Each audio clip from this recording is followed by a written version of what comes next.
bonjour, bonsoir, avec moi, le gars des plantes. Donc aujourd'hui, je voulais vous parler d'une petite œuvre que j'ai lue, que je m'étais fait parler, en fait, de v'là 2 ans quand je travaillais. Et puis, je suis allé lire un livre qui a été écrit là-dessus, puis on fait une vidéo aussi également. Ça fait réfléchir, donc je voulais vous en parler aujourd'hui. Mais tout d'abord, je voulais vous poser une question. C'est qui a piqué mon fromage? C'est qui? Qui a piqué mon fromage? Il est où le fromage? Il est où le fromage? Il est où le fromage? Ben non, je vous niaise. C'est le titre du livre.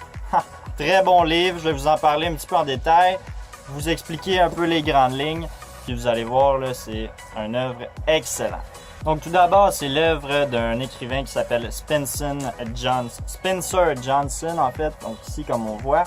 Puis ce livre-là a été traduit en 26 langues différentes. Ils ont fait une vidéo aussi en anglais, en français. C'est vraiment un best-seller là, carrément dans le monde littéraire. Puis il a gagné plusieurs prix aussi également, si je ne me trompe pas. Puis ça vaut vraiment la peine de le connaître. C'est pour ça que je vais vous en parler aujourd'hui, étant donné qu'on peut retirer beaucoup de positifs à travers ça, puis des leçons de la vie. Alors c'est quoi exactement? C'est une sorte de conte, fable, mis un petit peu sous forme de métaphore. Donc le contenant, c'est un petit peu enfantin, mais c'est seulement en fait pour cacher, si on veut, l'art à travers ça. Puis c'est vraiment le contenu qui est très très bon. Ça vaut la peine de le lire, de le regarder sur Internet. Vous pouvez le regarder sur YouTube. Je vais mettre le lien dans la description. Alors sans plus tarder, c'est l'histoire de 2 souris. En fait, 2 souris et 2 humains, Minengus qu'ils appellent. Puis les 2 souris, donc on a Flair et Flèche. Et les 2 Minengus, des sortes de personnes si on veut. Donc eux s'appellent Polochon et Baluchon. Donc, je regarde la feuille pour pas me tromper de nom. C'est assez mélangeant, même s'ils sont juste 4, là, étant donné qu'il y a beaucoup de choses qu'il faut évaluer à travers ça.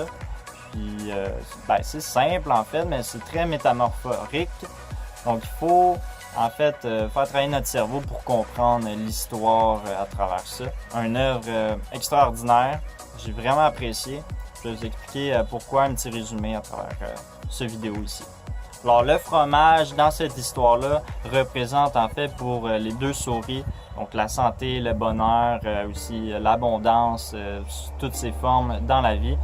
Donc ça peut faire référence à plusieurs aspects de notre vie.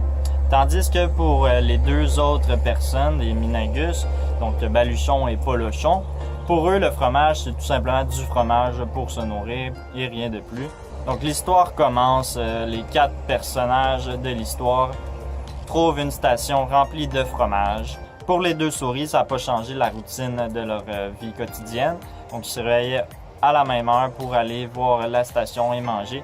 Tandis que les 2 autres personnages prenaient leur temps, étaient un petit peu paresseux. Ils se disaient « ça vaut pas la peine vraiment de se réveiller à la même heure, étant donné qu'on sait que le fromage va être là, il est en abondance. Donc on a trouvé le trésor, autrement dit, il va toujours être là. » Donc, ils étaient paresseux à ce niveau-là, croyant que le fromage allait être là toute durant leur vie.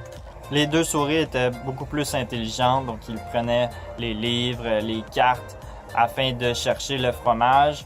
Puis, ils utilisaient leur outil, en fait, afin de trouver leur but dans la vie. Donc, c'est encore une fois là une sorte de métaphore à ce niveau-là, donc on peut faire référence à nos habitudes. Tandis que les 2 autres personnages, eux, ils allaient comme ça, ici par là, ils valissaient à travers le labyrinthe. Donc c'était une sorte de labyrinthe pour trouver le fromage. Ça, je ne l'ai pas mentionné, mais c'est vraiment important dans l'histoire, la fable ici. Le jour arriva enfin. Donc la station de fromage s'est vidée à petit peu à force d'en manger. Puis les 2 souris attendaient ce moment. Donc ils l'ont vu arriver. Donc ils n'ont pas été vraiment surpris. Ils ont constaté lors de leur réveil quand ils sont arrivés, plus tôt que les 2 autres personnages, étant donné qu'ils n'avaient pas changé leur habitude, qui ont vu qu'il fallait qu'ils repartent à la recherche de nouveaux fromages, étant donné qu'il n'y en avait plus. Tandis que Baluchon et Polochon, eux, revenaient le matin, un petit peu plus tard, après leur réveil, à la station, puis ils étaient « Qui a piqué mon fromage? » Ils étaient comme ça, ils se demandaient pourquoi s'il avait disparu. Ils n'avaient pas vu le changement du fromage diminuer de jour en jour à force d'en manger, évidemment. Puis là, ils mettaient ça sur la faute des autres, puis ils voulaient pas, en fait, appréhender le changement qu'ils ont dû faire face veut pas, étant donné qu'avec le temps, les choses changent, bien évidemment. Ils se disaient que le fromage allait revenir d'ici quelques jours, que rien ne pouvait durer dans cet état-là. Donc, ils s'apitoyaient sur leur sort, ils ne voulaient pas aller partir à la recherche de d'autres fromages. Bref, ils se disaient que le fromage allait revenir d'ici quelques jours, que ça valait pas la peine d'aller voir ailleurs, qu'il allait trouver le coupable qui avait volé leur fromage. Tandis que les deux autres souris, pendant ce temps, avaient eu le temps d'aller rechercher d'autres fromages à travers le labyrinthe. Et puis, devinez quoi? Ils en avaient déjà trouvé d'autres. Tandis qu'une des deux personnages dans l'histoire, donc Polochon, voulait rester dans sa zone de confort, pas aller voir ailleurs s'il y avait d'autres fromages dans le labyrinthe. Tandis que Baluchon voulait partir à la recherche, partir à l'aventure afin de retrouver un nouveau fromage. Baluchon se disait comment est-ce qu'on peut penser faire une chose à répétition de jour en jour en pensant avoir un résultat différent. Tandis que son ami Polochon voulait rester dans sa zone de confort encore une fois, par peur seulement d'aller voir ailleurs s'il y avait quelque chose d'encore meilleur. Puis il voulait tout simplement s'apitoyer sur son sort, bref, devenir en dépression. Alors Baluchon partit à la recherche, malgré les petits tracas ici et là, donc il s'est perdu. Il a finalement trouvé une nouvelle station, mais la station était vide de fromage. Il se dit alors, si j'aurais changé plus tôt, peut-être que la station aurait été encore pleine. Alors il continua son chemin, ne baissait pas les bras, et puis il trouva une nouvelle station, mais celle-ci remplie avec les deux souris qu'ils étaient déjà là. Maintenant, Baluchon réagit différent face à ça. Donc, il mesurait le temps de fromage qui restait. Il agit différemment. Il prit en considération les erreurs qu'ils avaient commises pour ne pas les reproduire. Son ami Polochon, pendant ce temps, était encore dans la station du début de l'histoire, croyant que le fromage allait encore réapparaître, mais celui-ci ne réapparaîtra pas, évidemment. Dans l'histoire, il y a beaucoup de citations qui fait vraiment réfléchir. Encore une fois, c'est très métamorphorique. Je vais vous en nommer quelques-unes, vous allez voir. Ça porte à réflexion, puis je pense que les gens qui adorent cette œuvre-là ont vraiment réfléchi par rapport à l'œuvre, puis ont analysé en fait ce que ça voulait dire par rapport à la vraie vie. Donc ça peut tellement être volatile, puis polyvalent, ça peut dire plein de choses, donc autant au niveau de la carrière, du travail, de la santé, du changement en général. Alors pourquoi je parle de ça ici sur mon channel? Donc ma chaîne YouTube, c'est évidemment parce qu'on peut faire un lien avec le véganisme. Donc il y a des gens qui ne veulent pas changer, croyant qu'ils sont confortables dans leur petite bas de laine. Mais en fait, on peut avoir beaucoup mieux ailleurs. Donc il suffit juste de ne pas avoir peur comme Polochon dans l'histoire et puis de partir à la recherche d'autres choses qui sont vraiment meilleures pour nous. Donc le véganisme, évidemment, c'est de ça que je parle ici.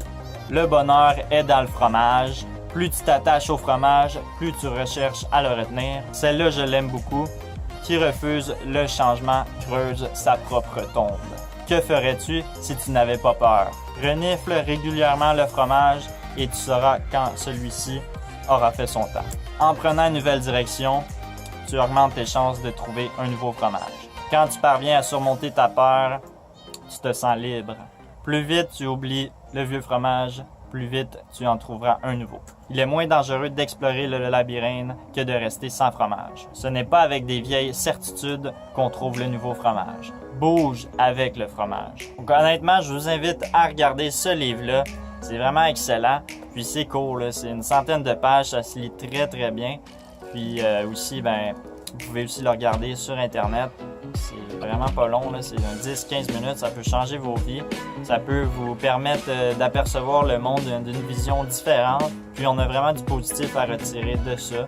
Ça fait énormément réfléchir. C'est un peu enfantin comme contenant, mais le contenu, comme je vous dis, est excellent. Ça vaut la peine d'être partagé. C'est pas pour rien qu'il a été traduit en 26 langues. Ça existe depuis très très longtemps, ce livre-là. Donc plus de 15 ans, je pense, même plus peut-être, il faudrait que je vérifie. Bref, l'exemplaire que j'ai ici, la première location de ce livre-là a été fait en 2000, donc ça fait 18 ans. c'est sûr que c'est plus vieux que ça, évidemment, comme livre, si ça fait 18 ans la première location. Mais je vous invite à aller lire ça, à aller écouter la vidéo. Je vais mettre ça dans la description encore une fois. On peut retirer beaucoup de positivisme à travers de ça. Ça fait réfléchir.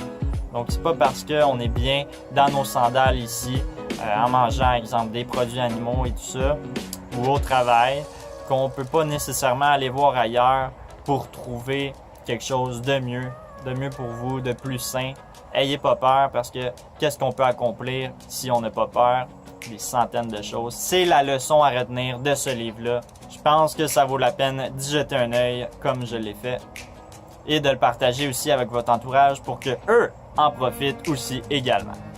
Bon! Assez parlé de fromage! Alors encore une fois, ce serait bien apprécié si vous pourriez partager cette vidéo-là. Abonnez-vous aussi à ma chaîne. Laissez un petit commentaire si vous avez lu ce livre-là. Regardez la vidéo. Laissez-moi un commentaire de comment est-ce que vous le percevez par vous-même. Aimez mon vidéo aussi, ça va m'aider grandement pour améliorer ma chaîne. Puis d'ici là, n'oubliez pas, les animaux sont nos amis et on ne mange pas nos amis. Alright, peace.